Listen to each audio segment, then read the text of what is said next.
Yo tout le monde, c'est Batifoot, on se retrouve sur une nouvelle vidéo pour parler de mes prédictions pour la Coupe du Monde. Alors comme vous avez pu le voir, j'ai déjà sorti une vidéo sur mes pronostics pour la Coupe du Monde, donc pour savoir qui va gagner les poules, qui va gagner ses huitièmes, avec les matchs qui auront en huitième, quart, demi, la finale, tout ça. Là c'est plus des prédictions plus axées sur les joueurs, avec une équipe favorite, enfin une équipe qui va gagner, une équipe déception, enfin ce genre de choses. C'est pas la même chose. Donc on va donc commencer avec le vainqueur. Donc fidèle à ma vidéo sur mes pronostics, je mets la France qui possède un très gros arsenal offensif avec beaucoup de top joueurs. C'est fort aussi défensivement, même si sur le dernier match amical qu'on a pu voir contre la Côte d'Ivoire, il y a des petites largesses défensives, hein. On va viser personne.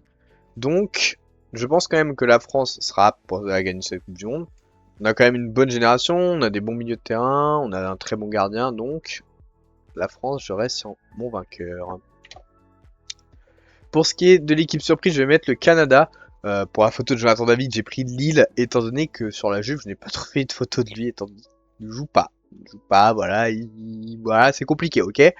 Donc j'ai mis le Canada, étant donné que bah, moi c'est une domination chouchou, étant donné que j'ai pu y vivre et tout, donc voilà, il y a un petit lien d'affect. Et bah, surtout parce que je trouve que cette équipe avait fait en 2022 plutôt, même si elle sort pas des poules, j'avais trouvé qu'elle jouait plutôt bien au football. Il y a des bons petits joueurs là-bas, ils sont pas forcément tous très connus, il y a quelques joueurs connus, donc je pense que le Canada a une petite surprise, un petit huitième de finale, un petit quart avec un tableau un peu plus simple, ça serait magnifique. Un petit huitième, ça serait déjà, je trouve, réussi pour cette surprise. L'équipe qui va flop, comme à chaque fois, je mets les Anglais. J'ai l'impression de mettre tout le temps les Anglais. Je crois que sur mes pronos, j'ai mis qu'ils sortaient en 16e contre le Sénégal, il me semble, un truc dans le genre. J'ai mis Tourelle comme photo. Alors, je pense pas que ça va être. Enfin, pour le coup, moi, je fais partie de ceux qui disent que la liste de l'Angleterre est cohérente. Je trouve que ce qu'il a fait, Tourelle, c'est cohérent. Le problème, c'est que pour moi, l'Angleterre souffre d'un manque de top joueurs à plusieurs postes. Notamment, je trouve, en défense et au milieu, ça peut un peu manquer, je trouve. Après, c'est des bons joueurs, mais je trouve pas que c'est des crack. Donc, je trouve que l'Angleterre va encore flop. Voilà, comme d'habitude, l'Angleterre flop tout le temps, ils gagnent jamais rien. Donc, et on est content. Et on est très content qu'ils flop, hein, même si j'adore Thomas Tuchel. Le MVP du tournoi, celui qui sera sacré meilleur joueur de cette Coupe du Monde, ça sera Michael Olise. Ça va être difficile parce que Mbappé pourrait mettre un but dans le tournoi, je pense qu'il lui donnerait le trophée si la France va au bout. Peu importe la Coupe du Monde des autres, à mon avis, ça se passera comme ça. Mais je mettrai quand même Olise. Après, il faudra voir évidemment hein, en fonction de la Coupe du Monde de chacun. Mais je mettrai Olise. Ses stats sur la saison sont quand même dingues. Il est en pétard. Franchement, je pense que Olise va nous sortir une énorme Coupe du Monde. C'est vraiment un top joueur. Et avec la connexion avec Dembélé, je pense que ça peut vraiment très bien fit. Donc, Michael Olise. Joueur révélation.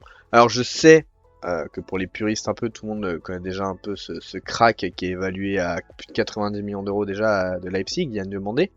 Je l'ai mis dans le joueur révélation parce qu'en général, la Coupe du Monde, c'est là où des joueurs explosent. On a vu Mbappé en 2018 par exemple. Et c'est une compétition où des joueurs peuvent exploser et tout casser et partir du coup après la Coupe du Monde à des prix records. Sa saison, je pense qu'elle est top. Une Coupe du Monde peut lui faire passer un cap supérieur. On est à l'international, on parle du Coupe du Monde. Et je pense qu'il peut faire une grosse Coupe du Monde et aller loin dans cette Coupe du Monde avec son équipe. Pour le meilleur buteur, j'ai mis Haaland. J'ai hésité avec Kane. Après, j'ai mis que la Norvège, dans mes pronostics, sortait au même moment que l'Angleterre en 16e. Parce que, bah, après, c'est en fonction des adversaires. Il me semble que la Norvège rencontrait un gros adversaire déjà en 16e.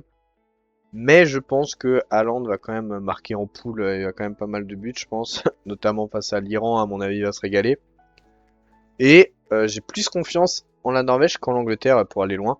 J'ai mis que la Norvège sortait tôt, certes, mais bon, ça veut pas dire qu'ils vont sortir tôt. Je pense que la Norvège est capable d'aller loin aussi dans la compétition. Ils ont vraiment une super équipe. J'aime beaucoup le jeu qu'ils proposent. Donc j'ai mis Haaland. J'ai hésité aussi avec Mbappé. J'ai vraiment beaucoup hésité parce que je me dis qu'Mbappé c'est quand même sa compétition, la Coupe du Monde. Donc j'ai aussi pas mal hésité. Mais je pense qu'en équipe de France, ça va plus être un collectif qui va briller plus qu'un seul joueur.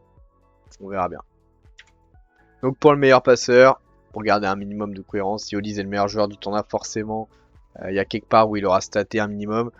Et je pense que ce sera le meilleur passeur de cette Coupe du Monde. avec je ne sais pas combien de passes D, je ne sais pas c'est combien le record de passes D en une Coupe du Monde. Il pourrait le battre, il pourrait carrément le battre, il est beaucoup trop fort. En plus, il y a un match en plus, donc Michael Reese, meilleur passeur. Et enfin, pour terminer cette vidéo, mes 3 prédictions libres. Tout d'abord, Neymar aura un impact fort à un moment clé dans cette Coupe du Monde pour le Brésil. Alors je pense qu'il va être sur le banc au début, machin, problème physique. Mais à un moment donné, pourquoi pas en 8ème, pourquoi pas en quart, même en 16ème ou quoi. Quand le Brésil sera un peu dans la mouise et qu'ils auront besoin d'expérience et du ney, il va rentrer, il va sortir du banc et il va qualifier le Brésil pour tour suivant. Voilà, je pense que ça va se passer comme ça. Ça arrivera une fois. On va pas le demander trop de fois, une fois. C'est déjà bien une fois. Ensuite, deuxième prédiction libre, les USA vont réaliser un parcours honorable devant leur public. Donc les USA, pour moi, un parcours honorable serait au moins un 8ème de finale, voire un quart. Sachant que je trouve qu'ils ont une équipe plutôt pas mal, leur équipe est plutôt cool. Et qu'ils vont sûrement, je pense, je continue dans cette lignée de me dire que un ou deux pénaltys sifflés en faveur des USA, très gentils, ne me choquerait pas. Voilà, je n'en dirai pas plus. Et enfin, ma troisième prédiction libre, un pays africain ne sera pas loin de soulever le trophée. Donc quand je parle de pays africains, je pense surtout à la Côte d'Ivoire et au Sénégal. Je trouve que c'est deux pays qui sont vraiment pas loin. Un peu moins le Maroc, je trouve, même si pourquoi pas en vrai de vrai. Mais je pensais surtout à Sénégal, Côte d'Ivoire, qui pourrait arriver au moins en demi, voire en finale, voire même la gagner, ça me choquerait pas. Je trouve qu'ils ont vraiment des top générations cette année. Ça fait longtemps, je pense, que des équipes africaines, il n'y a pas eu autant d'équipes africaines avec des très très grosses équipes. Je pense qu'une équipe africaine peut espérer gagner le trophée. Ça serait sympa, ça fera un nouveau continent dans les vainqueurs de Coupe du Monde, ça ferait le premier pays africain, ça serait vraiment trop bien.